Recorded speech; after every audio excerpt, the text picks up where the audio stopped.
Un saludo tengan todas y todos. En especial quiero saludar a la Universidad Autónoma de Chiapas, a sus autoridades y sobre todo al equipo organizador de este primer Congreso Internacional de Gerontología y el 11º Coloquio Nacional de Gerontología, por esta invitación de la cual me honran para compartir con ustedes la conferencia que he titulado Retos post-pandemia en la formación profesional del gerontólogo. Soy la doctora Sandra Quintero, gerontóloga, directora del programa de gerontología de la Universidad Nacional Experimental Francisco de Miranda en Venezuela y presidenta de la Red Panamericana de Universidades con Programas y Carreras de Gerontología de América Latina. El propósito de esta conferencia que comparto con ustedes tiene un sentido muy particular y esencialmente es que se pueda propiciar ese proceso de sensibilización académica ante los retos que implica esta experiencia post-pandémica como una demanda de formación de profesionales en países que envejecen poblacionalmente. Y para eso quiero tratar 5 temas esenciales. Por ejemplo, el primero es la demografía y el envejecimiento poblacional en América Latina. El segundo es la formación universitaria en tiempos emergentes. El tercero es el envejecimiento productivo, un nuevo paradigma. El cuarto es la innovación y novedades o nuevas tecnologías para el envejecimiento activo. Y el quinto, la gerencia y el envejecimiento poblacional. Desde el primer momento que nosotros hablamos de gerontología, debemos entenderla como esa ciencia que estudia el envejecimiento humano a nivel biológico, psicológico y social. El proceso de envejecimiento como un proceso eminentemente biológico que está desde la trascendencia humana para poder trastocar los escenarios sociales, culturales y hasta espirituales. Y esto todo ocurre por la acción del tiempo en todos los seres vivos. En cada una de estas presentaciones quiero compartir también o mostrarles algunos escenarios de mi ciudad natal para que podamos también ilustrar la preparación de cada temática. Y aquí les presento el Paseo Talavera de la zona colonial. En cuanto al primer tema que quiero socializar con ustedes, que tiene que ver con la demografía y el envejecimiento poblacional en América Latina, podemos tratar en primer orden 3 escenarios particulares. El primero, que es el escenario macro. De allí trataremos el envejecimiento poblacional en su macro contexto. El escenario meso, las políticas de atención al adulto mayor, y el escenario micro, los estereotipos, el viejismo, la dinámica sociofamiliar y los medios de comunicación. Por supuesto, todo esto girando en torno ¿a qué? A esa atención del adulto mayor por parte del profesional de la gerontología. En el escenario macro, es necesario que nosotros vivenciemos un envejecimiento poblacional que es referencia para el gerontólogo, no como un momento de incertidumbre, sino como una oportunidad en estos tiempos emergentes, que de hecho el Centro Latinoamericano y Caribeño de Demografía ya visoraba a través de un proceso de clasificación de países que envejecen poblacionalmente este contexto o este hecho que nos atañe en la actualidad.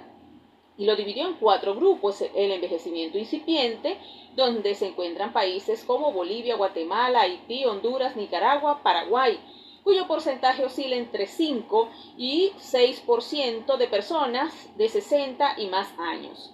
Esto, fíjense, ya para el año 2004 ya se presentaba. Entonces, el segundo grupo, que es el envejecimiento moderado, entre un 6 y 8% de las personas de 60 años están países como, por ejemplo, Belice, Colombia, Costa Rica, Panamá, Ecuador, México, Perú y, por supuesto, Venezuela. Sin embargo, en el tercer grupo, que es el envejecimiento moderado avanzado, se encuentra con un 8 a 10% países, por ejemplo, como Bahamas, Brasil, Chile, Jamaica, Surinam, Trinidad y Tobago. Con esto no queremos decir de que los países que están en el envejecimiento moderado no están realmente pasando al envejecimiento moderado avanzado. Que de hecho, Venezuela se ubica ya casi entre el moderado avanzado y el envejecimiento avanzado, entendiendo esto con los indicadores de envejecimiento poblacional, por ejemplo, como la natalidad, que ha descendido, la mortalidad, que bueno, producto de la pandemia también fluctuó un poco, pero en tiempos anteriores, en años anteriores, había descendido la morbilidad también, la expectativa de vida había aumentado, superando muchos adultos mayores los 80, 90 y hasta los 100 años. Y la migración, que fue el otro indicador que también posibilitó o ha posibilitado el envejecimiento poblacional de Venezuela como país referencia. Y el cuarto grupo es el envejecimiento avanzado, de los cuales está Argentina y Uruguay como unos de los más resaltantes, y por supuesto Cuba. Quiero mostrarles aquí de forma gráfica el escenario de envejecimiento en Latinoamérica, y si lo recuerdan, en la diapositiva anterior resaltaba algunos países, y me refiero a estos ¿por qué? Porque son los que últimamente he ido trabajando en un estudio doctoral que he ido desarrollando. Y de hecho, países como Argentina, Brasil, Colombia, Ecuador también, aunque no está en la diapositiva, se incluye, Perú, México y Venezuela, ustedes pueden observar el estrechamiento de la base en la pirámide poblacional y el ensanchamiento de su cúspide, que cada vez va posibilitando el entendimiento en aumento de número y proporción de adultos mayores, es decir, personas que están entre los 60 y más años. Entonces vemos una pirámide que cada vez se está convirtiendo en una pirámide invertida, lo cual significa que estos países están envejeciendo poblacionalmente. Entonces, en este escenario macro, también nos vamos al escenario meso. Y de allí quiero significar las políticas de atención al adulto mayor que son marcos de referencia para nuestros países. Por ejemplo, la necesidad a nivel social de programas de atención integral para el adulto mayor y las acciones sociosanitarias que estén destinadas a esas políticas.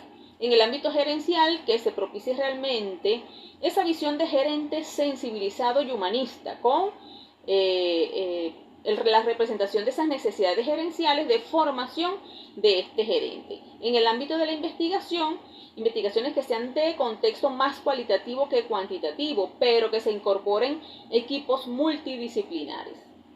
En el ámbito personal, por supuesto, la valoración del adulto mayor como ente central de esas atenciones o de esas políticas, donde el gerontólogo debe ser el protagonista, en este caso, de esos marcos de referencia.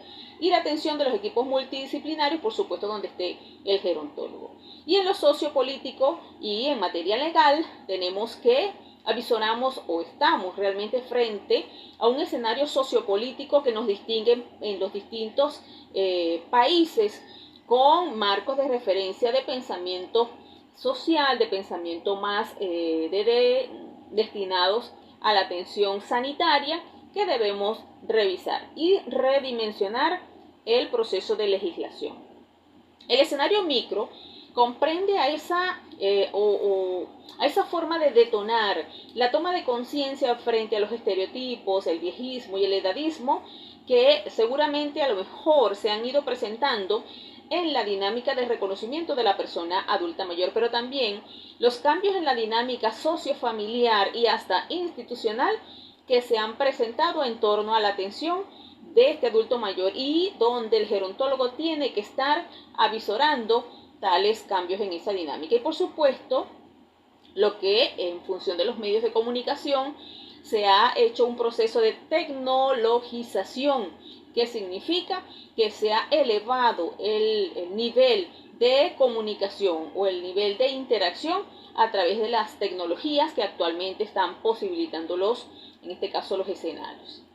Todo esto, desde el punto de vista del escenario como tal, también ha posibilitado el reconocimiento de momentos emergentes que, de hecho, en una de las publicaciones en el año 2017 ya presentaba un marco de referencia de organizaciones que envejecen poblacionalmente, en este caso también ciudades y sociedades.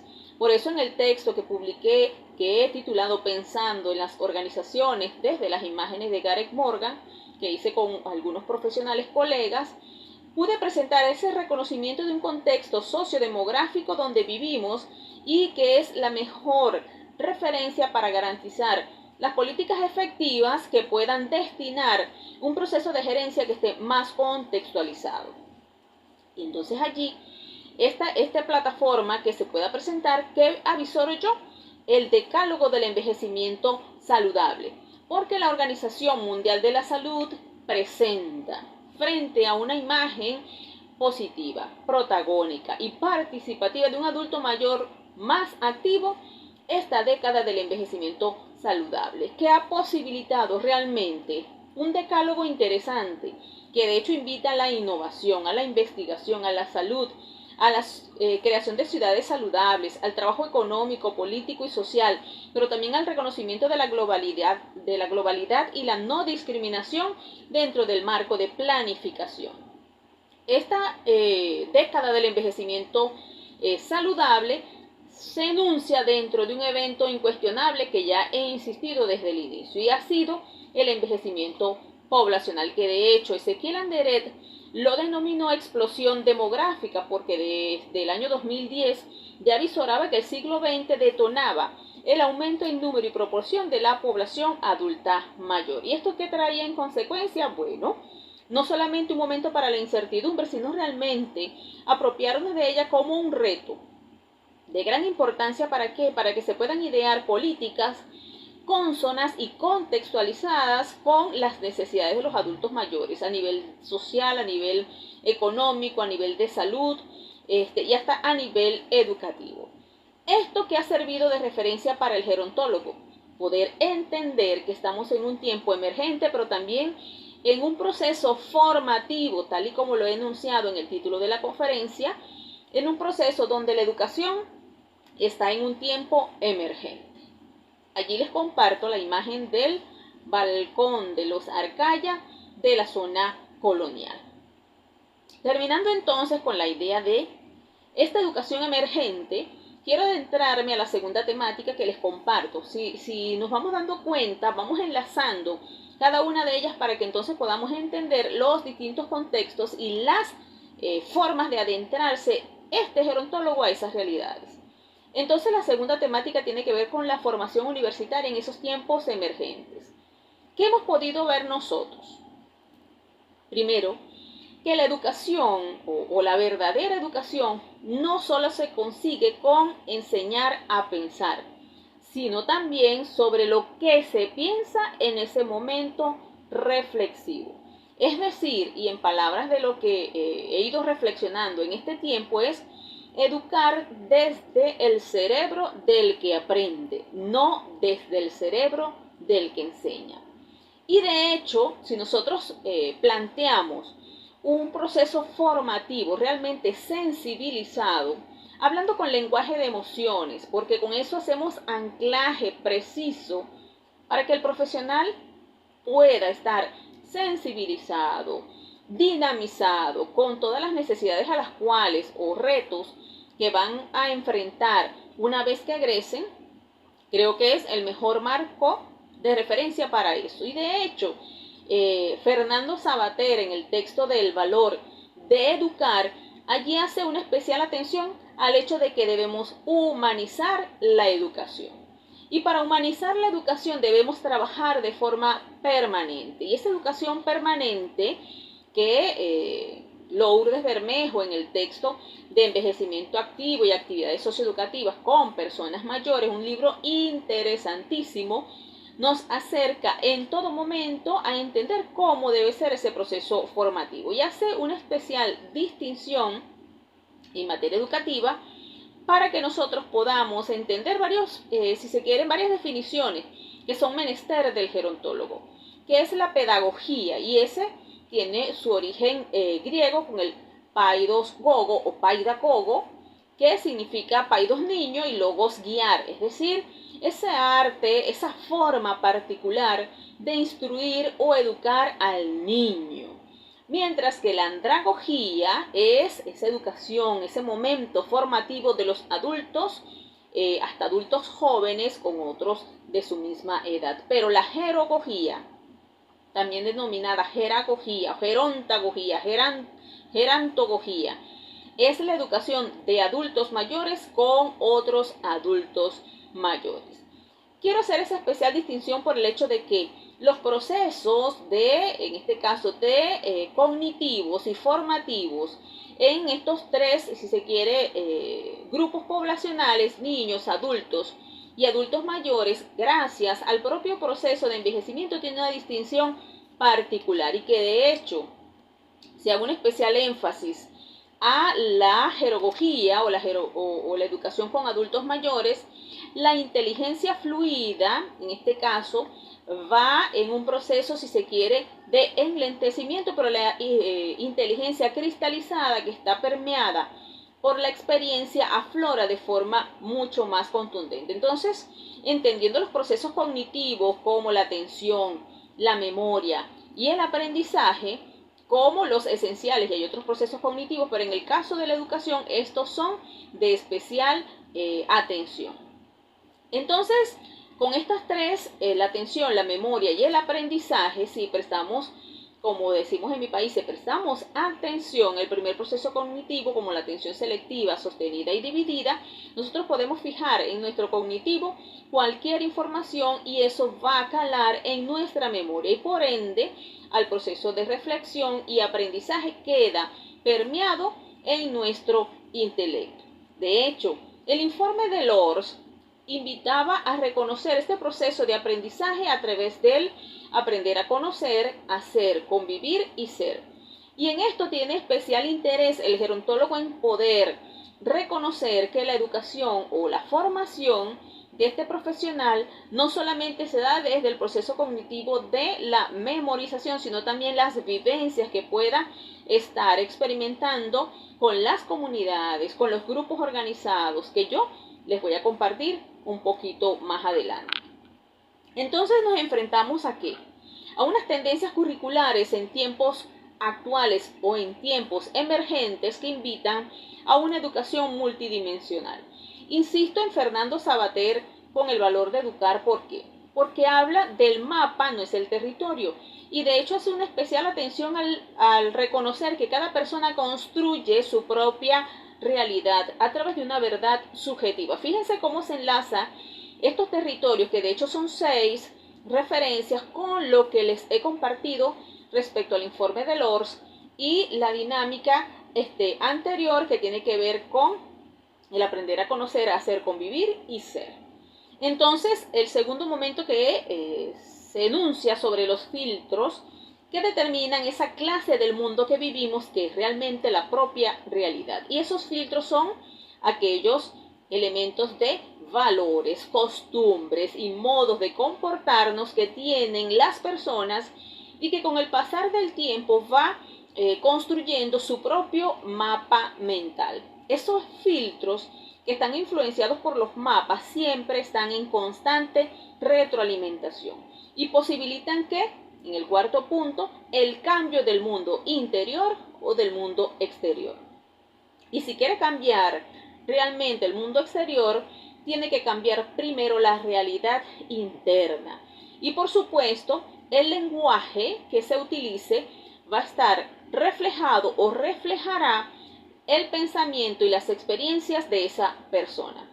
Podemos ver cómo se enlaza lo que desde el inicio hablaba de poder posibilitar una formación de un gerontólogo sensible, humanista y ganado para la atención del adulto mayor, pero trabajado su proceso de formación con lenguaje de emociones y con lenguaje desde el que aprende. Y digo todo esto ¿por qué? Porque ya si se han dado cuenta, he conversado sobre el hecho de estas tendencias curriculares en los tiempos actuales, pero también estas tendencias curriculares está avisorando o está develando la era de la emergencia educativa que vivenciamos. Y quiero ponerles un ejemplo muy particular.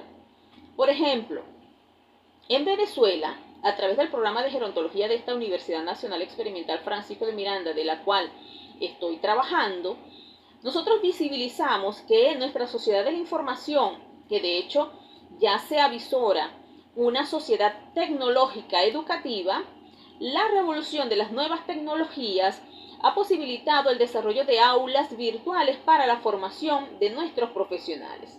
Y en nuestra universidad, o en Venezuela, se implementó en el hecho de la pandemia lo que denominamos el Plan Universidad en Casa. y posibilitó esto, ese proceso de formación de acompañamiento abierto, un acompañamiento del docente, no como facilitador, mero guía, sino como ese acompañamiento de instructor y asesor del propio estudiante. Y eso fue, si se quiere, permeado o abrazado sobre la concepción de la Organización de las Naciones Unidas para la Educación, la Ciencia y la Cultura, que desde el año 2005 presentaba las nuevas tecnologías de información y comunicación como aquellas que abren paso a la educación basada en un aprendizaje electrónico. Entonces la educación gerontológica que se está adentrando a esta realidad o se adentró a esta realidad implicó, en palabras de Orduna y Naval, una transformación cualitativa del educando. Fíjense cómo llevamos el hilo conductor de la sensibilidad que vengo planteando desde que conversé sobre Bermejo y sobre Sabater. Y entonces con la pandemia esto posibilitó lo que nosotros denominamos el aprendizaje dialógico interactivo, es decir, una educación dialógica interactiva, posibilitando el enmarcado del pensum de estudios a través de nosotros le llamamos unidades curriculares, en una plataforma tecnológica que permitió experienciar, en este caso, las unidades curriculares a través del aula virtual. Y aquí le muestro la experiencia de una de ellas, que es la de gerontología educativa. Y en ese proceso formativo, que lo iniciamos en la pandemia y todavía lo conservamos, desde el programa de gerontología creamos lo que denominé una teoría, que es la tríada formativa. ¿Por qué? Porque si al inicio nuestros estudiantes fueron, si se quiere, orientados al hecho de preservar su vida y la integridad y el proceso también de la vida e integridad de las personas que atienden, especialmente los adultos mayores, esta pandemia no solamente abrió el campo de posibilidades de formación a través del aprendizaje dialógico interactivo, sino que permitió reconocer la inclusión de 3 organismos nacionales que están inmersos en el proceso formativo de nuestros profesionales. Y de allí entonces, a través de nuestra universidad, de forma hilada con el Ministerio del Poder Popular para la Educación Universitaria, que acompañamos a nuestros estudiantes en el proceso formativo dentro de su comunidad, hicimos enlace con los grupos organizados de comités de adultos mayores de salud, los líderes de calle, que aquí les llamamos líderes de calle, aquellos líderes que de forma organizada contemplan la estructura, en este caso social, de las comunidades. Y esto todo, a través de los consejos comunales y las comunas, están organizados a través del Ministerio del Poder Popular de las comunas. Entonces aquí vivenciamos 2 ministerios en conjunto. Y por supuesto, siendo el gerontólogo el profesional que está inmerso dentro de las ciencias de la salud, estamos en este caso abrazando el trabajo en equipo multidisciplinario con el personal de salud de los ambulatorios y los consultores populares de cada sector donde vive el estudiante. Entonces allí se posibilita la inserción del Ministerio del Poder Popular para la Salud. Entonces esta tríada formativa permitió reconocer que los adultos mayores dentro de su familia, dentro de sus comunidades, eran visitados por nuestros estudiantes pasantes en su proceso de formación y prosecución formativa para el desarrollo de valoraciones gerontológicas, trabajo de rehabilitación, siempre de la mano de la protección, y aún lo siguen haciendo. La integración de la familia y la comunidad, y eso les permitió desarrollar las competencias que se las voy a compartir acto seguido, con el uso también de las tecnologías de información y comunicación y la interacción constante que tenía el docente con el estudiante.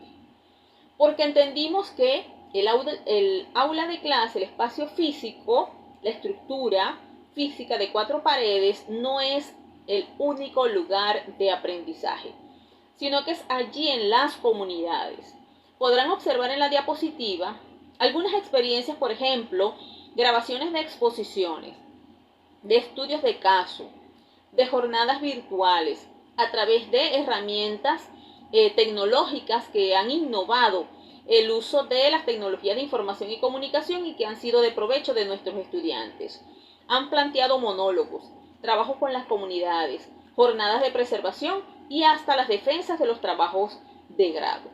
Y todo esto implicó también el reconocer la toma de conciencia a través de eventos que permitieron formar a través del gerontólogo en formación, también formar a ese cuidador del adulto mayor en sus hogares, también reconocer el envejecimiento poblacional que vivenciamos. Y todo esto sirve como marco de referencia ¿para qué? Para adentrar a este gerontólogo a la dinámica emergente que ya les he venido tratando. Y allí pueden ver algunas de las experiencias que ustedes pueden cliquear en YouTube sobre los eventos y actividades que hemos colgado en la web. Dentro de esta realidad problemática que estamos abordando, no solamente del envejecimiento poblacional, sino de los cambios que ya he comentado en las dinámicas sociofamiliar y hasta formativa, el papel que juega la educación como mecanismo formador en la Universidad Francisco de Miranda a través del programa de gerontología que desde el año 1984 forma técnicos superiores universitarios en gerontología y desde el año 2006 a los licenciados, ha permitido que se haga un vuelco a su estructura formativa. Es por eso que a través de esta cronología de la experiencia de la revisión curricular en el programa, les quiero compartir cómo ha sido la evolución antes de la pandemia, durante la pandemia y después de este proceso post-pandémico. Desde el año 2016, a través del proceso de revisión macrocurricular, hicimos la conformación de equipos de trabajo donde establecimos técnicas e instrumentos de revisión de nuestro pensum de estudio y los encuentros permanentes para la revisión y relación de la currícula con las líneas de investigación de nuestra universidad.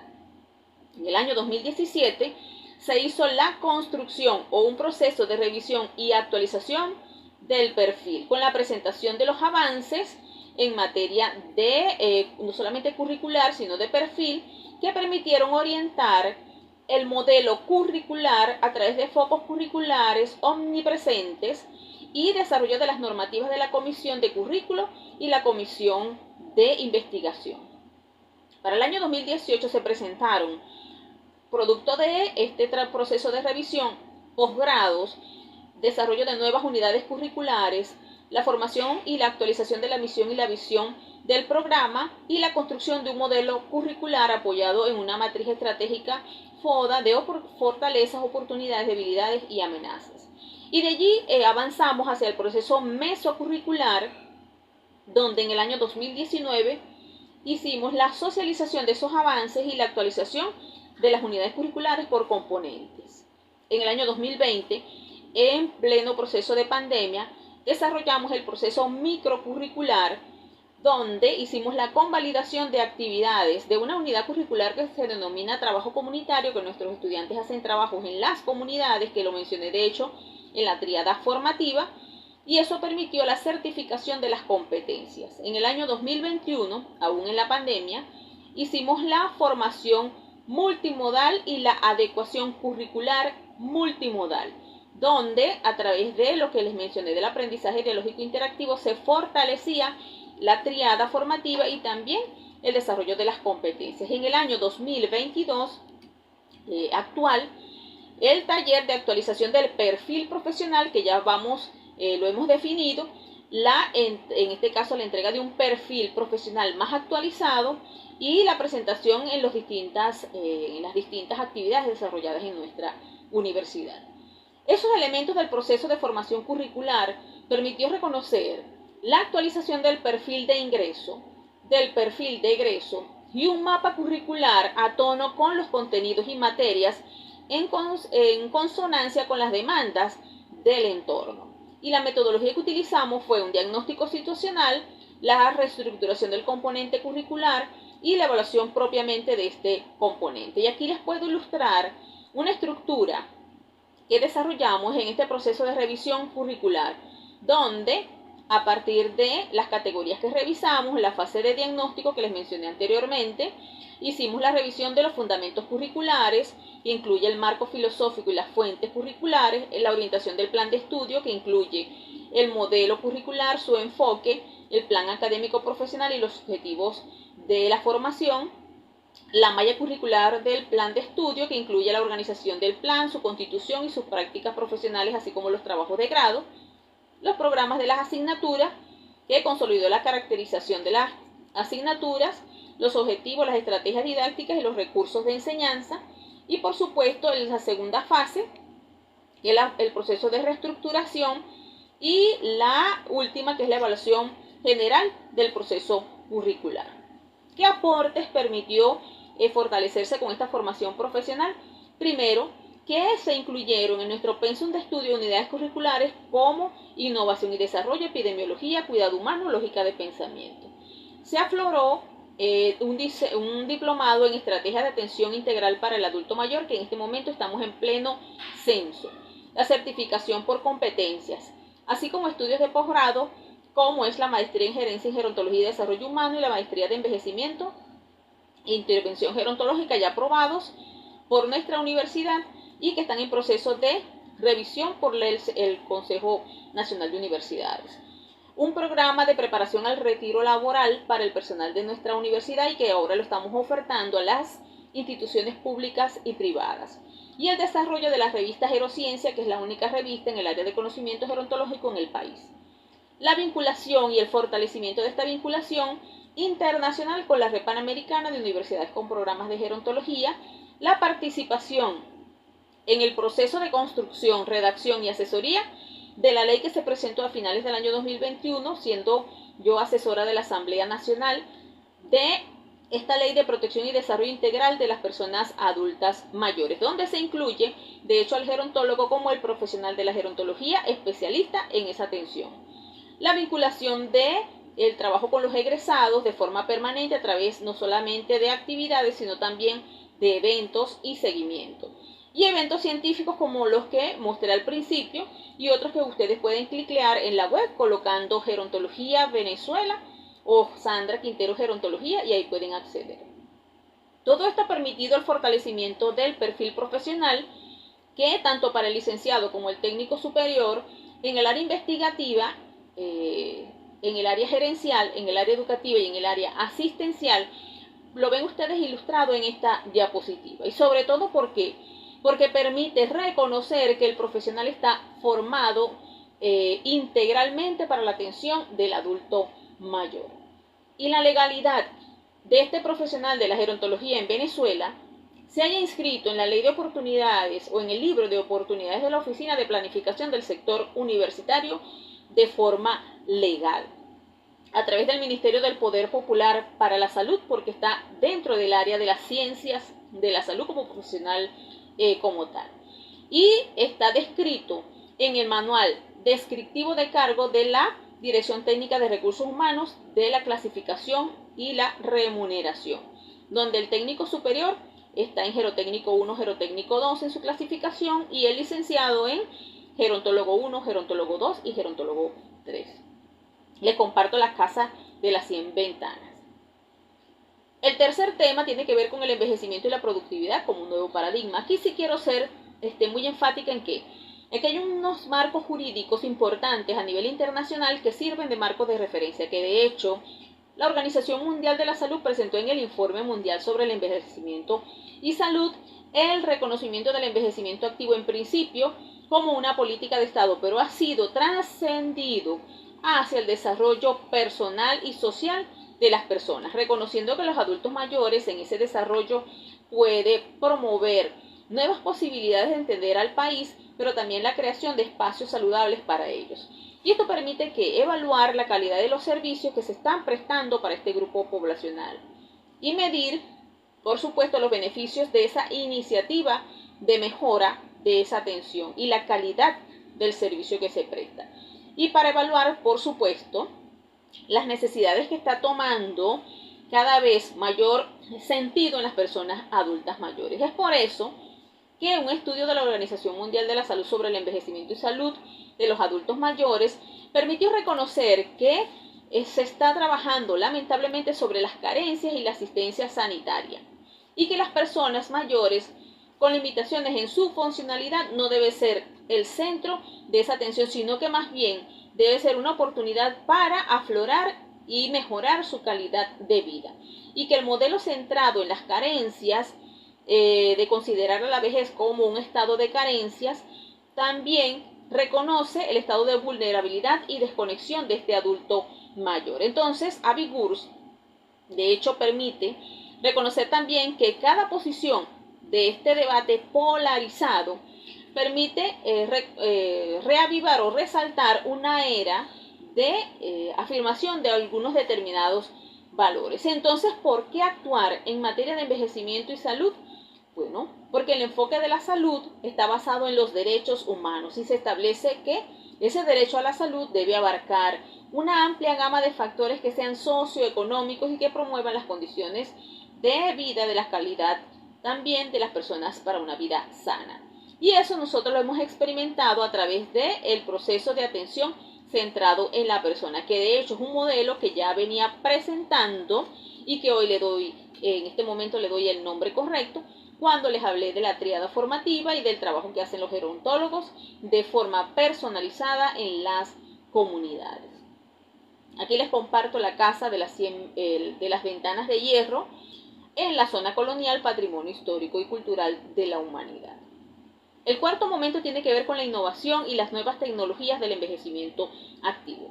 ¿Qué se necesita en este momento? Promover realmente la educación a lo largo de la vida y aprovechar las tecnologías para el envejecimiento activo, tal y como lo referimos, como esa oportunidad de ese uso de las TIC como herramienta para la educación, promoviendo, por supuesto, el conocimiento y esa participación de las personas adultas mayores como entes activos de su propio aprendizaje y reconocer ese cuidado como un espacio propio, que se evite en todo caso la sanitarización, que de hecho lo referí en las diapositivas anteriores. Porque debemos apostar hacia qué, hacia lo que de hecho la Organización Mundial de la Salud ya viene presentando con el envejecimiento saludable.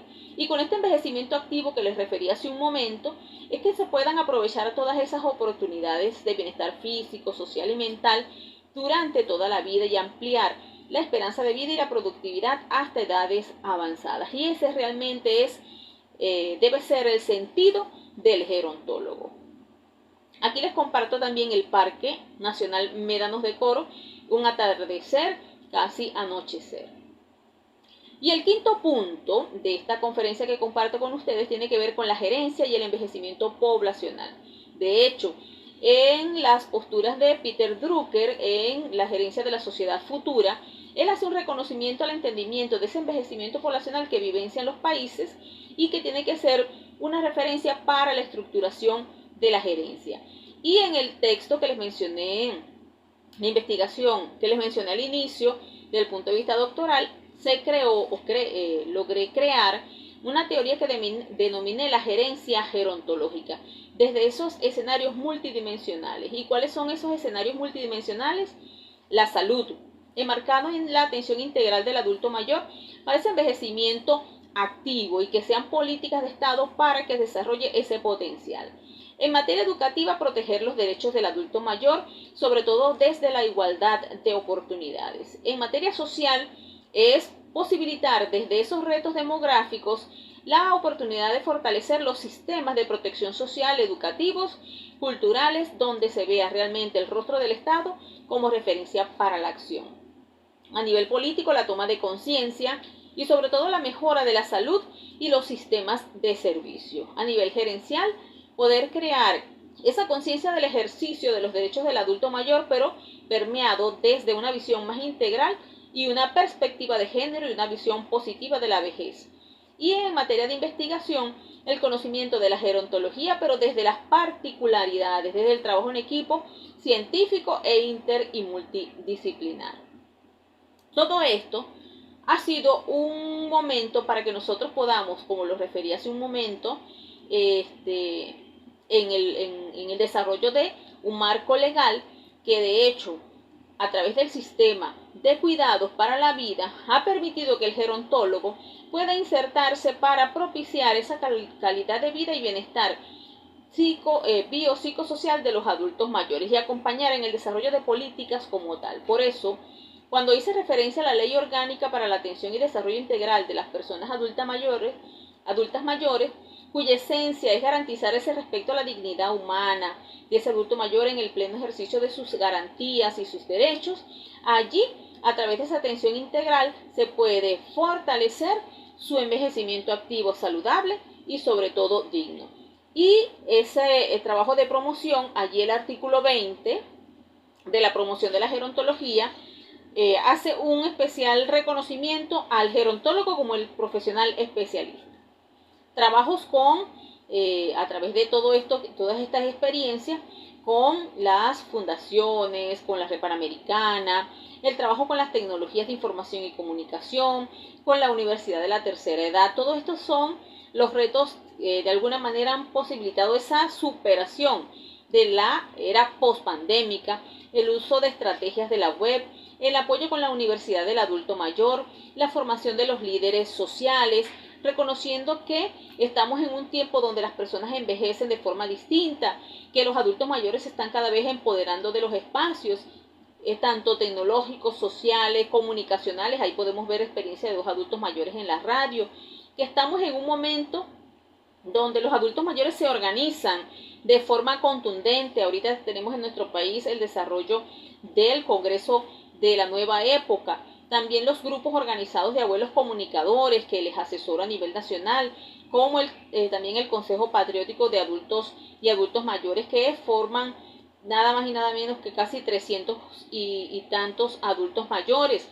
La resolución que tenemos con actividades en las comunidades, que ya de hecho lo he venido presentando, actividades de orden religioso, social, preparación a la jubilación, trabajos que tienen que ver con las experiencias de realce de la cultura, tradiciones, con experiencias gerontológicas, de atención al adulto mayor en Venezuela como referencia para América Latina, la cultura, el teatro, la danza, el baile, los juegos tradicionales, el compartir experiencias, entre otras que yo puedo presentarles en esta diapositiva.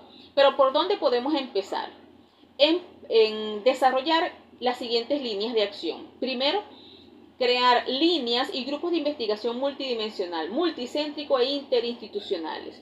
Realmente trabajar por la actualización constante de la currícula con equipos académicos, con egresados, con entes empleadores y grupos organizados. Que se pueda hacer un aprovechamiento y empoderamiento del entorno como fuente de formación profesional en el propio contexto. Que se pueda desarrollar programas y proyectos de promoción de la gerontología. Que se pueda cultivar el paradigma de envejecimiento activo, pero no como un cliché, sino como una política de atención. Que se puedan también organizar grupos sociales, grupos de apoyo, sobre todo para aquellos que necesitan desde sus hogares ser atendidos. Y desarrollar también esas redes de apoyo, pero familiares y comunitarios. ¿Qué reflexión les quiero dejar? Primero, que toda esta experiencia que he compartido con ustedes es respuesta a la sociedad por parte del profesional de la gerontología, de ese que está en formación, que el avance estructural de la formación profesional del gerontólogo tiene que encaminarse hacia la sensibilización y hacia la necesidad de posibilitar un profesional ganado para potenciar la calidad de vida y el bienestar y sobre todo las capacidades funcionales de los adultos mayores para un envejecimiento activo. Y que los aportes significativos en materia educativa, legal, social y política a nivel nacional como referencia a nivel internacional sea no solamente de consulta, sino de empoderamiento de este conocimiento. Es por eso que las experiencias compartidas no son solo de Venezuela, sino para todos aquellos que lo pueden disfrutar y les sirva de referencia para el desarrollo de una nueva currícula, un nuevo perfil del gerontólogo y políticas encaminadas a la atención efectiva de este grupo poblacional de adultos mayores que cada vez crece en número y proporción, y que se consolide la creación de un perfil profesional del gerontólogo adecuado a esas necesidades. Un gerontólogo que no solamente esté en un sitio estático, sino que esté allí en las comunidades desarrollando las competencias con las cuales ha sido formado. Aquí les presento la forma de citar esta conferencia. Espero que haya sido de su agrado, que sea de su consulta, y estoy a su disposición para compartir con ustedes o para aclarar cualquier duda o cualquier inquietud que pueda ser también de provecho para ustedes y también para mi persona. Soy la doctora Sandra Quintero y espero que esto también sirva de marco de referencia para nuestras universidades. Muchísimas gracias por su atención.